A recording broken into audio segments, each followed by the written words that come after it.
Hello everyone and welcome to another Feed Army video. My name is Emmanuel and today I want to talk about something that Barry Schwartz has identified that Google has improved regarding to the Google bots not being able to access your website for Google Merchant Center. So if we have a look, we can see his post and he kindly shared all the changes that has happened. So do follow him. I will share the link in the description so you can see all the changes yourself. And you might as well also have a look at his website because that also has lots of great information. So his website is seroundtable.com.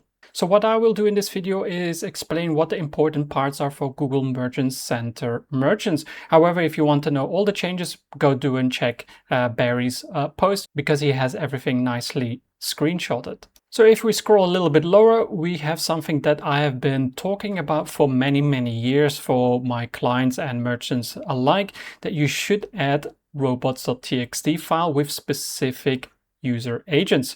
So it should explicitly allow Googlebot and Googlebot-Image, add the user agent Googlebot and user agent Googlebot-Image, followed by disallow to grant access.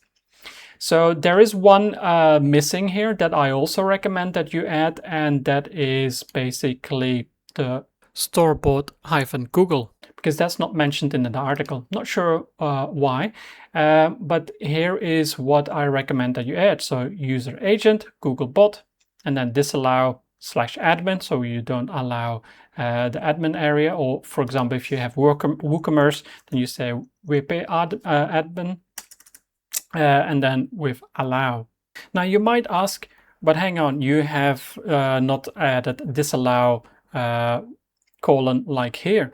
Well, this is actually to allow the whole website, which means you allow everything to go because there's nothing after disallow. And this has always been confusing to me personally because how I'm thinking really.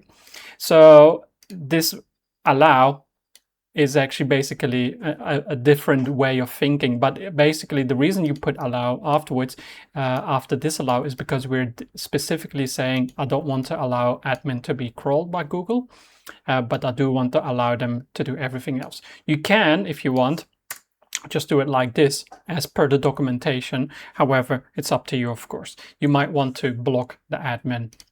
That is up to you to decide. But this is very important. So they do mention that you have to explicitly add this. And also then, of course, make sure that you add this one, the third one, that Google also recommends that you add, but it seems to be missing from the documentation. But this has been the case for many years that I've been adding that for clients. So then the next change in the documentation is that when you have a 404 error or 500 error in Google Merchant Center, there needs to be a way to reprocess that data.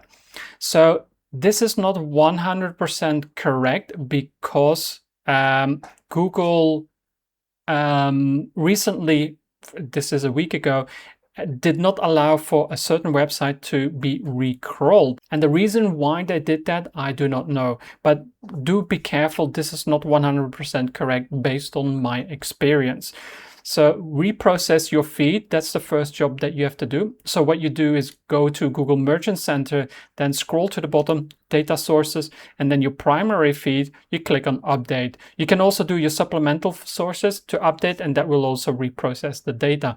So if you're using Content API, the update button will not be available. So then in this case, you need to contact the app support team to push all the data to Google Merchant Center. So who you need to contact, that depends on what data feed solution that you're using. So contact support to find that out.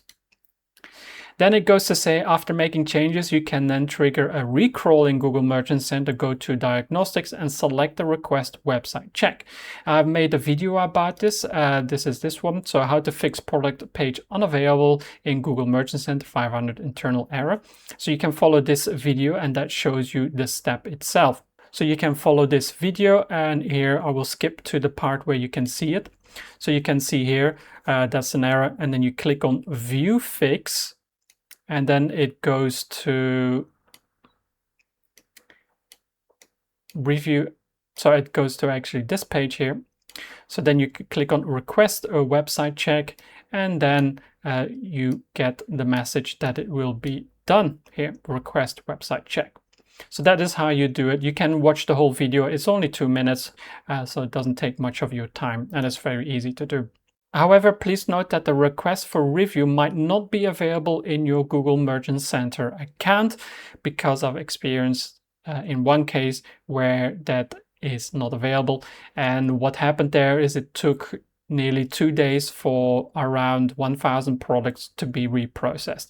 That is a long time, and unfortunately there's no way to speed up that process because it's an internal workings with Google Merchant Center.